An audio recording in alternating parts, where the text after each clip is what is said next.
Halo teman-teman, selamat datang di channel Scalping Trader. Ya, nggak terasa ya, kita sudah ada di penghujung bulan November ya.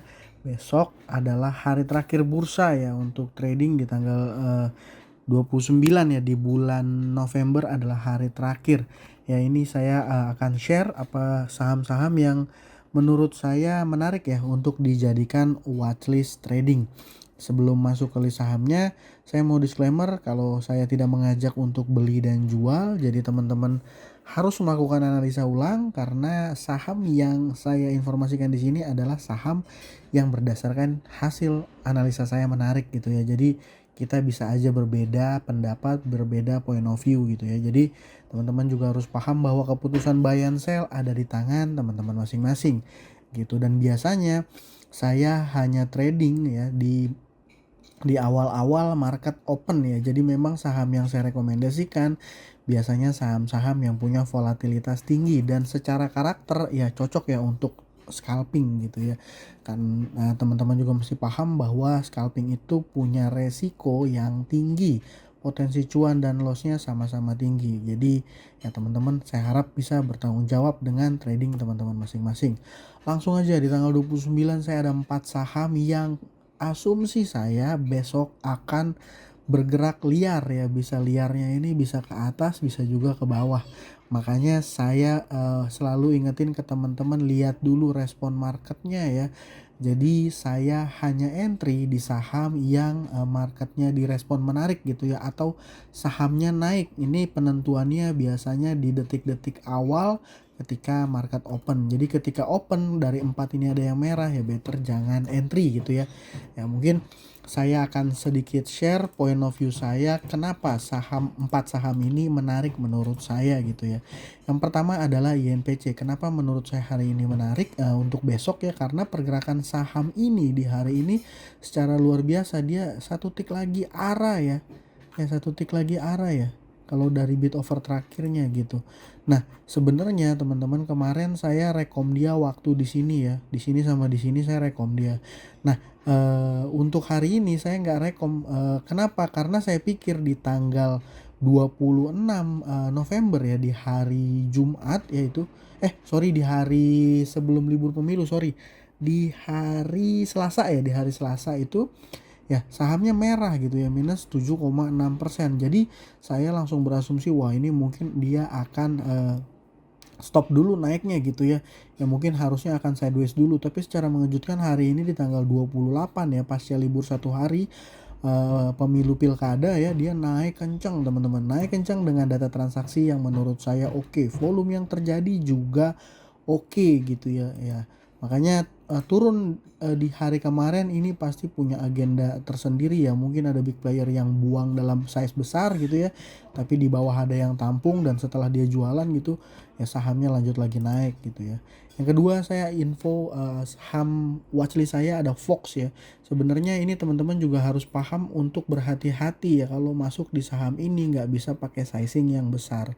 Kenapa? Karena value transaksi yang terjadi di hari ini aja hanya 1,1 miliar. Ya, tapi di 2 hari terakhir ini pergerakan saham Fox ini luar biasa. Dia 2 kali naik kencang ya. Ini karena fraksi harga ya, makanya mentok di 25% ya. Ini 34 arahnya. Jadi dalam 2 hari terakhir transaksi ya, di hari Selasa dan juga di hari Kamis, saham Fox ini naik kencang dari sebelumnya ya cenderung sideways lah ya, cenderung sideways. Sebenarnya di sini juga saya udah ngelihat pergerakan saham Fox, tapi dia memang secara karakter dia likuiditasnya agak kurang ya, makanya dia nggak masuk dalam radar saya gitu ya, nggak masuk dalam radar saya. Waktu itu volume transaksi yang value transaksi yang terjadi hanya 700 jutaan aja, dan secara historis teman-teman kenapa saya nggak rekom, setelah dia naik kencang dengan naik kencang besoknya tuh merah gitu ya, naik kencang besoknya merah, jadi saya nggak rekom. Tapi hari ini dia naik di tanggal 28 ini naik lumayan kenceng ya, dengan data transaksi yang nggak jelek-jelek banget juga. Kenapa nggak jelek-jelek banget juga sahamnya bisa naik ya, karena saya berasumsi dia banyak pelaku market yang jadi net buy gitu ya. Ini buy-nya mostly di harga atas ya, di 316, 320, 322. Ini kan harga di atas ya, dekat-dekat atas. Jadi memang pada saat harganya naik dari open berapa? 276 ini ya, dia di gap up aja lalu transaksi banyak terjadi di harga atas gitu ya. Jadi memang ya transaksinya terjadi di harga atas. Nah, dan trade plan-nya gimana di saham Fox ini? Kalau saya pribadi seperti yang saya bilang di awal, ketika dia open nanti merah, saya nggak akan entry ya teman-teman. Tapi kalau dia akan ada markup dan punya volatilitas gitu naiknya, ya saya mungkin akan pertimbangkan entry. Dan karena value transaksinya juga nggak terlalu liquid ya, nggak terlalu gede-gede banget. Tapi kalau ngelihat bid offer terakhir ini ya, stock bid masih ada gitu ya bid offernya. Nah ini kalau cuman entry in dan out hanya sizing 100-200 lot ini masih bisa ya, masih sangat-sangat bisa. Nah yang ketiga ini yang saya kelewat nih, pola kayak gini sebenarnya menarik juga ya teman-teman untuk dijadikan salah satu saham untuk BSJP. Cuman sore tadi saya ada meeting jadi makanya nggak bisa mantau market yang biasa untuk BSJP. Dan ya polanya sebenarnya menarik ya menurut saya. Kenapa alasan saya UNTD ini menarik untuk BSJP? Karena yang pertama, average transaksi dia ada di 123. Berarti kalau seandainya average-nya di 123, saya akan coba antri ketika dia naik ya. Saya akan coba antri mungkin di area 120 sampai 125 ya gitu. Nah, satu itu average transaksi udah di atas. Nah, volume yang terjadi juga jauh ya, spike volume ya. Breakout volume 20 ya. Ya, breakout volume 20, volumenya spike besar, data transaksinya juga kalau menurut saya sih dibilang oke banget ya, nggak terlalu ya, karena memang sahamnya nggak terlalu liquid. Dan di kiri ini mostly retail, jadi main ini fight antar retail. Tapi biasanya saham kayak gini ya memang lagi ada momentum.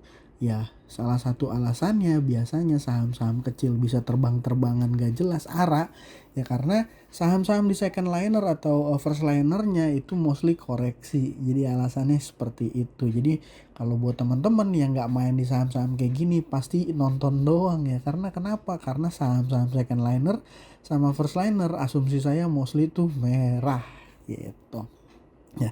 Jadi UNTD pun oke ya buat dipantau. Ini kalau tadi beli sore nih harusnya kalau cuma ngambil 5-6% harusnya bisa nih. Kalau dapat average 120, 125 nih harusnya bisa banget nih. Sayang tadi saya nggak mantau market ya gitu. Nah yang terakhir saya punya saham JIHD ya, Jakarta International Hotel and Development. Jadi saham ini sudah luar biasa pergerakannya. Ya, dari ini juga pernah saya beberapa kali ya saya rekomendasikan. Dia sempat kena suspend di tanggal 4 November, lalu kemudian tetap lanjut naik, bandel ya, nantang gitu ya, nantang bursa, dan akhirnya dia kena FCA. Setelah dia kena FCA, dia sempat turun 1-2 candle 2 hari minus 10 persenan gitu ya, 9, sekian persen. Lalu kemudian lanjut naik sampai dengan dia punya FCA di opennya di tanggal 26 November ya. Sebenarnya teman-teman data transaksinya ini menurut saya nggak oke. 26 dan juga 28 ini data transaksinya menurut saya ini nggak oke ya. Big distribution, ini sellernya SHIF SKIN, ini mostly nggak banyak retail yang pakai gitu ya, tapi bayarnya SS sih bukan sih ya. Supra Sekuritas, wah jarang banget. Ini Lotus ya, jasa Lotus. Nah, berdasarkan data transaksinya ini terlihat sebenarnya distribusi, tapi secara fakta sahamnya naik. Lalu di tanggal 28 bagaimana pola transaksinya? Di tanggal 28 pun sama, ini mostly SH distribusi. Dan asumsi saya lagi ya teman-teman, Excel sama XC di sini adalah broker retail gitu. Lalu kenapa saham ini dipantau gitu ya? Karena menurut saya saham ini adalah saham yang bergerak di luar di luar nalar gitu ya. Jadi yang pertama dia bisa diatur harga sahamnya naik kencang, sedangkan data transaksinya distribusi, broker summary-nya distribusi, ya artinya dia memang menguasai supply dan bisa melakukan markup di atas gitu ya. Dan kalau teman-teman perhatikan, dia open di area 1900 atau low-nya itu 1950, opennya 1950. Lalu kenapa XL dan SC ini bisa beli di harga atas di 2200 dan 2300? Ini kan memang saya berasumsi dia di dia market makernya melakukan markup. Maksudnya gimana melakukan markup? Ya asumsi saya overnya nggak diisi gitu. Kalau overnya nggak diisi, transaksi yang terjadi untuk naikin harganya tuh nggak terlalu besar ya. Setelah di atas baru dia aktif bertransaksi. Dan saya nggak tahu juga apa yang melatar belakangi JHID ini pergerakannya kencang, tapi ya kalau untuk trading ketika market opening ini menurut saya jadi salah satu saham yang menarik ya teman-teman, yang menarik seperti itu. Jadi untuk watchlist tanggal 29 di hari terakhir bursa di bulan November itu ada Fox, INPC, UNTD dan JIHD gitu ya. Saya pribadi malah masih seperti yang kemarin saya sampaikan di YouTube membership, saya masih fokus akan join di EIPO-nya AADI ya. Saya cupu nih, nggak banyak trading ya karena memang cashnya terbatas. Rencana saya mau bagi di 3 SID ya. Gitu teman-teman. Itu aja dari saya. Semoga bermanfaat. Terima kasih buat teman-teman yang sudah menonton. Salam cuan. Thank you.